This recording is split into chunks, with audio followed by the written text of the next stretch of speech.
আমরা অবুঝ মন যাইতে চাই সোনার মদিনা আমরা পাগল মন যাইতে চাই মদিনা আমরা প্রাণ ভরিয়া চলো দিতাম প্রাণ ভরিয়া দিতাম মন ভরিয়া চলো দিতাম নবীর রোজায় আমরা পাগল মন সোনার মদিনা আমরা অবুঝ মন যেতে চাই সোনার মদিনা জোরে মারহাবা আল্লাহ বলেন জিবরাইল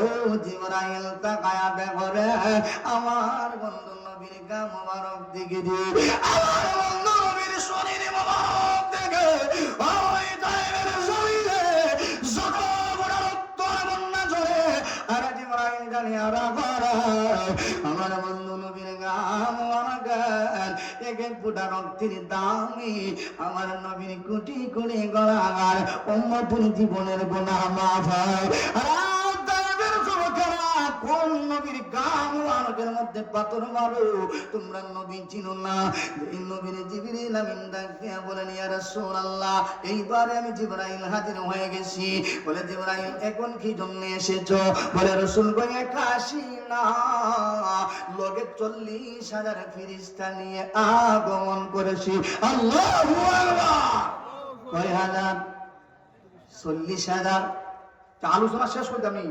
আপনারা মাঝে মাঝে তকবির দিবেন জুড়ে দিদারা দিনই যদি আপনারা ফোন বলে সিন্নি আইতো আমি শেষ শোধনি আপনারা একটু জুড়ে তকবির দিবেন ইমানি তকবির যখন নারায়ে তাকবীর নারায়ে রিসালাত কোরআন সুন্নাত ওরে মারহাবা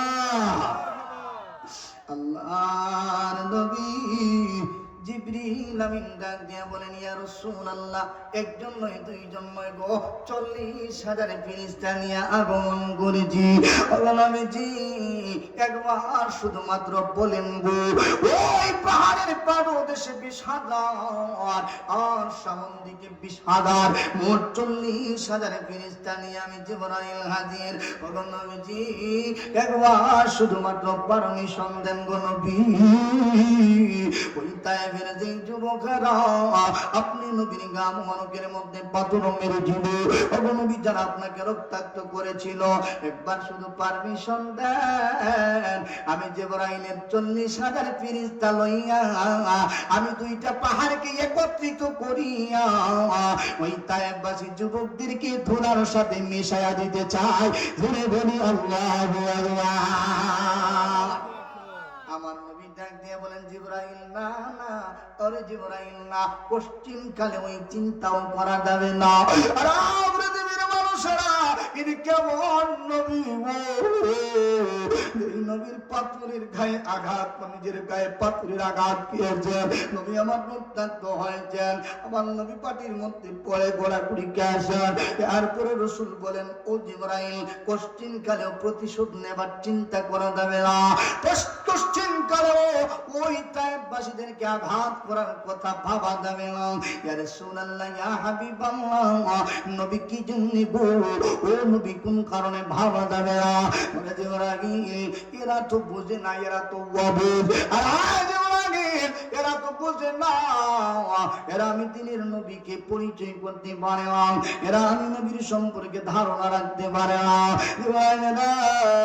এদেরকে যদি আঘাত করা হয় এদেরকে যদি মারা হয় ও জিবরাইল কারা গো আমার আল্লাহর দ্বীনের দাওয়াত পৃথিবীর মানুষদের কাছে দিবে কারা গো আমার আল্লাহর দ্বীনের পতাকা দুনিয়ার জমিনে বুলন্দিত করবে জিবরাইল না না এদেরকে আঘাত করার কথা চিন্তাও করা যাবে না আল্লাহ বলেন জিবরাইল তুমি তাকায়া দেখো রে এই বন্ধু আমার নবী কেমন নবী আমার বন্ধু নবী কেমন নবী গো বন্ধু নবী আল্লাহ রাব্বুল আলামিন ডাক দিয়া বলেন জিবরাইল চলে আসো আমার বন্ধু নবীর পক্ষে প্রতিশোধ নেওয়া লাগবে না এবার আমার নবী যখন ওই বৎসর চাচাকে হারাইলেন আম্মাজান খাদিজাতুল কুবরাকে হারাইলেন তায়েফের যুবকদের পাথরের অত্যাচার সহ্য করলেন ওই বছর ছিল রাসূলের আমুল হুজুন অর্থাৎ রাসূলের জীবনের সবচাইতে দুঃখের বৎসর ওই বৎসরে আমার নবীটা বেতাই ব্যতীত হইয়া আমার নবী মক্কার জমিনের মধ্যে কাঁদে। নবী আমার চাষা হারার বেদা শুইতে পারা, নবী আমার সাথী হারার বেদা শুইতে পারা, নবী আমার তায়েফের যুবকদের পাথরের আঘাত সইতে না বলে নবী আমার কান্দে। আমার আল্লাহ বলেন জিবরাইল আমার বন্ধু নবী কান্দে রে। কেউ কেউ বলেন হাতিমে কাবা, আবার কেউ কেউ বলেন উম্মে হানির ঘরে আল্লাহ রাসূল শুয়ে আছেন। আল্লাহ বলেন জিবরাইল যাও যাও, আমার বন্ধু নবী ব্যথায় ব্যথিত হইয়া কান্দে। আমার বন্ধু নবীর ব্যথার সান্ত্বনা আমি আল্লাহ আমার বন্ধু নবীর দিতে চাই। জোরে জোরে কি বলা যাবে না সুবহানাল্লাহ। জিবরিল আমিন বলেন আল্লাহ একবার শুধুমাত্র বলেন গো কোন ভাষায় গো আপনার বন্ধু নবীর সান্ত্বনা দেব।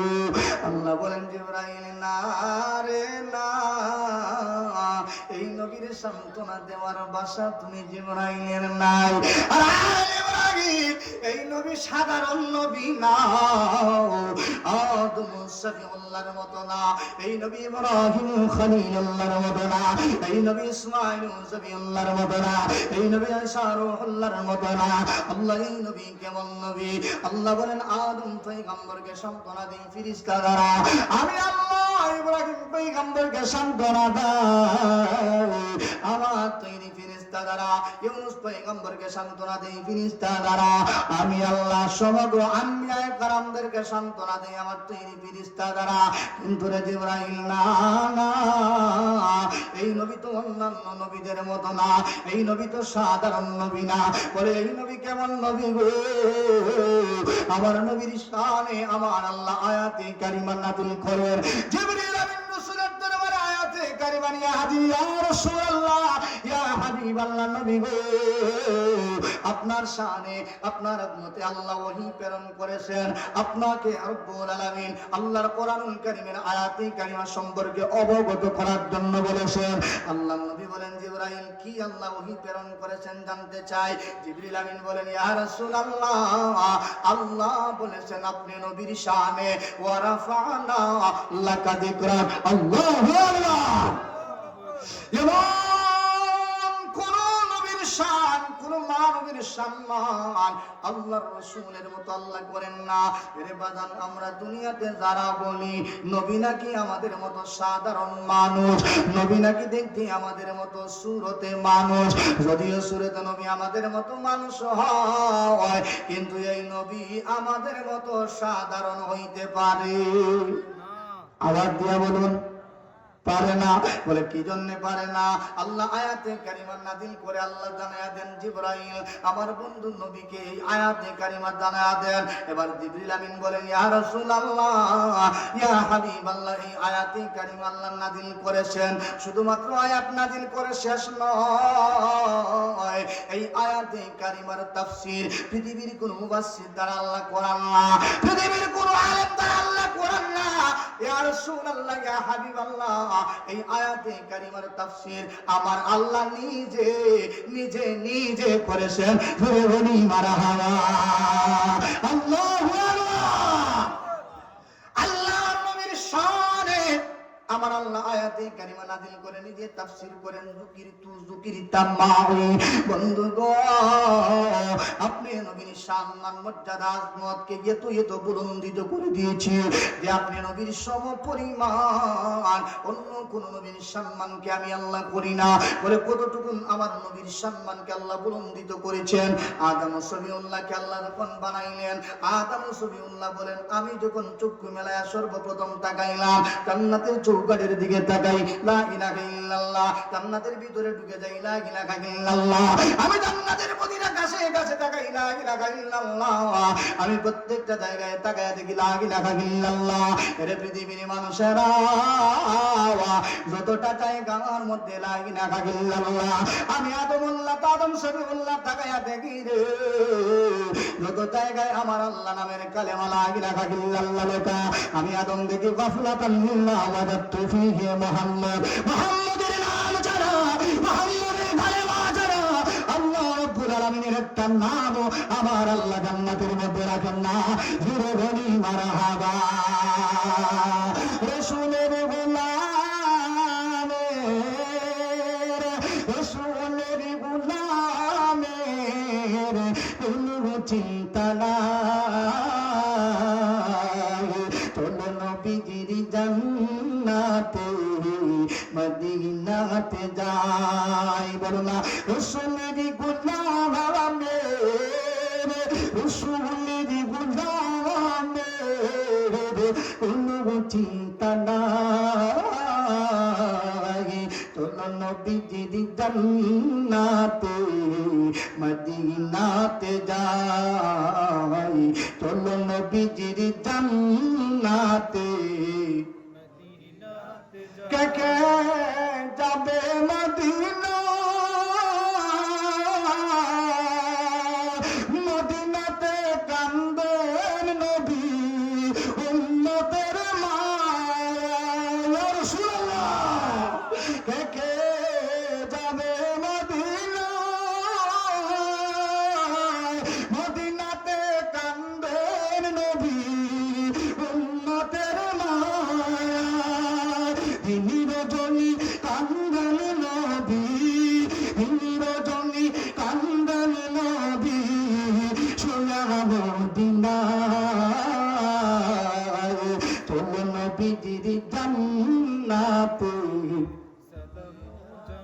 মদিনাতে যাই। রাসূলের গোলামের, মাওলাজির গোলামের কোনো চিন্তা নাই, চলো নবীজির জান্নাতে মদিনাতে যাই, চলো নবীজির জান্নাতে মদিনাতে যাই। জোরে বলি মারহাবা। আমরা জানাত দিতে চাই আজকে যারা তোমরা বলো নারে তাকবীর আল্লাহু আকবার স্লোগান দেওয়ার পরে নারে রিসালাত ইয়া রাসূলুল্লাহ স্লোগান দেওয়া নাকি যাইতো না? এটা নাকি বেদাত?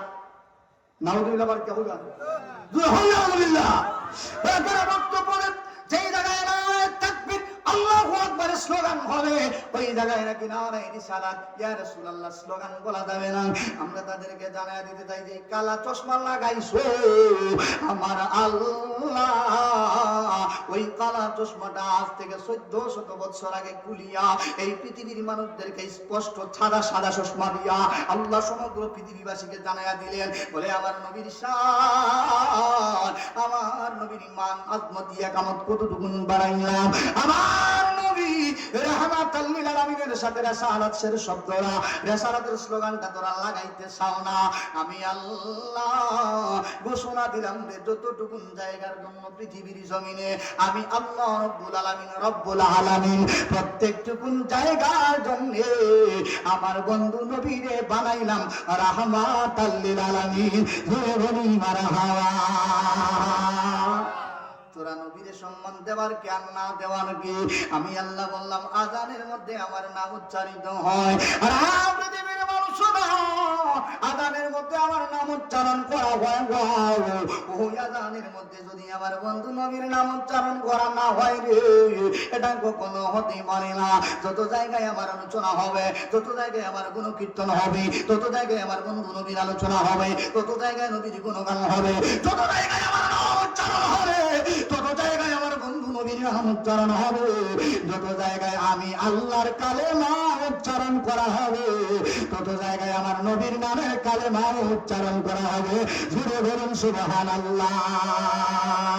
আমি আল্লাহ জানাইয়া দিলাম যত জায়গায় আমি আল্লাহ আল্লাহু আকবারের স্লোগান দেওয়া হবে, ততটা জায়গার মধ্যে আমার বন্ধু নবীর রিসালাতের স্লোগান দেওয়া জরুরি। জোরে জোরে বলুন সুবহানাল্লাহ। আল্লাহু আকবার। এই নবী কেমন নবী? আল্লাহ রাব্বুল আলামিন জিবরিল আমিনকে ডাক দিয়ে কয়, বলে জিবরাইল আমার বন্ধু নবীরে সান্তনা দেবা। আমার নবী বন্ধুরে সান্তনা দেওয়ার ভাষাও সৃষ্টি করি না, আমার বন্ধু নবীরে সান্তনা দেওয়ার কোন ফেরেশতাও আমি আল্লাহ বানাই না। আল্লাহ কেমন করে গো আপনার বন্ধু নবীর সান্ত্বনা দেওয়া যায়? আল্লাহ বলেন জিবরাইল না না, ওই জমিনে রাখি আমি অন্যান্য পয়গম্বরকে সান্ত্বনা দিই খবরের মাধ্যমে, কিন্তু আমার বন্ধু নবীরে খবরে সান্ত্বনা দিলে হবে না, টেলিফোনে সান্ত্বনা দিলে হবে না, খবরে দ্বারা খবর দিলে শান্তি হবে না। আমার বন্ধু নবীরে সান্ত্বনা দেওয়ার একটাই মাত্র মাধ্যম, আমার বন্ধু নবীরে আমি আল্লাহর বাড়ির মেহমান বানায়া আমার নবীরে মেরাজের দাওয়াত দাও। জুড়ে বলুন মারহাবা। নূর নবী তাই মেরাজে নিলেন আল্লাহ তাআলা, দয়াল নবী তাই দিদারে, বলো না, নূর নবী তাই মেরাজে নিলেন আল্লাহ তাআলা, দয়াল নবী তাই দিদারে নিলেন আল্লাহ তাআলা, দয়াল নবী তাই মেরাজে নিলেন আল্লাহ তাআলা। সেই খুশিতে পড়ো সবাই দরুদ সাল্লি আলা, সেই খুশিতে পড়ো সবাই আলা, সেই খুশিতে পড়ো সবাই, বলো না মা, বলো না, বলো না, নূর নবী যাই দিদারে, দয়াল নবী যাই দিদারে, দয়াল নবী দিদারে নিলেন আল্লাহ তাআলা। সেই খুশিতে পড়ো সবাই দরুদ সাল্লি আলা, সেই খুশিতে পড়ো সবাই জিবরাইলে হুকুম পায়া মক্কা বাংলা সনদা বাতলয়া, জিবরাইলে হুকুম পায়া, জিবরাইলে হুকুম পায়া মক্কা সনদা বাতলয়া, জিবরাইলে হুকুম পায়া মক্কা সনদা বাতলয়া, কথা বলতে না পারিয়া দিবা কদম তোলাই, কথা বলতে না পারিয়া দিবা কদম তোলাই। সেই খুশিতে পড়ো সবাই দরুদ সাল্লি আলা, সেই খুশিতে পড়ো সবাই দরুদ সাল্লি আলা, দয়াল নবী যাই মেরাজে নিলেন আল্লাহ তাআলা, নূর নবী যাই দিদারে নিলেন আল্লাহ তাআলা। সেই খুশিতে পড়ো সবাই দরুদ সাল্লি আলা, সেই খুশিতে পড়ো সবাই দরুদ সাল্লি আলা, সালাতুল ইয়া রাসূলুল্লাহ আলাইকুম, সালামুন ইয়া হাবিবাল্লাহ আলাইকুম। জুড়ে বলি মারহাবা। আরে বাবা, আমার আল্লাহ বলেন জিবরাইল আমার বন্ধু নবীর একবার মেহমান বানায়া নাও। আল্লাহ কেমন করে মেহমান বানাইতাম গো, আপনার বন্ধু নবী তো জমিনে, আপনি তো আরশে আজিমে, মনে হয় আপনি মনে হয় আপনার জায়গায়, আপনার বন্ধু তো মনে হয় জমিনে, কিন্তু এত দূরের ভ্রমণ, এত দূরে আপনার বন্ধু নবীর আসার কারণ কি, কোন কারণেই বা আনবেন? আল্লাহ বলেন জিবরাইল আমার নবী এত কঠিন ব্যথার সম্মুখীন হয়েছে, আমার নবী এত কঠিন ব্যথা পেয়েছে রে জিবরাইল, এই পৃথিবীর কোন ঔষধ আমার নবীর ব্যথা সরাইতে পারে না, এই কত পৃথিবীর কোন সান্ত্বনা, কোন মানুষের জবানের সান্ত্বনা আমার বন্ধু নবীর সান্ত্বনা দিতে পারে না। বলে আমার বন্ধু নবীর সান্ত্বনা দেওয়ার একমাত্র মাধ্যম হলো আমি আল্লাহর বাড়ির মেহমান আমার বন্ধুর নবীর বানানো। এবার জিবরিল আমিন নবীরে লইয়া ওই মেহমানের ঘর থেকে আল্লাহ রাসূলকে বাইতুল মাকদিস থেকে দুনিয়ার জমিন থেকে বাইতুল মাকদিস পর্যন্ত ইসরা করায়া, সফর করায়া, এরপরে নবী আমার 7 আসমান 7 জমিন রাসূলুল্লাহকে পাড়ি দেওয়ায়া সিদরাতুল মুনতাহার উপরে জিবরিল আমিন দিলেন। ইয়া রাসূলুল্লাহ, ওই জায়গার মধ্যে আমি জিবরাইলের শেখ, ও নবীজি এখান থেকে উপরে যাওয়া আমার পক্ষে সম্ভব না, আপনি নবীকে একা একা যাওয়া লাগবে। আমি জিবরাইলের 600 নূরের পাকা, আমার আল্লাহ নূরের তাজাল্লুতে জ্বলে সরকার হয়ে যেতে পারে।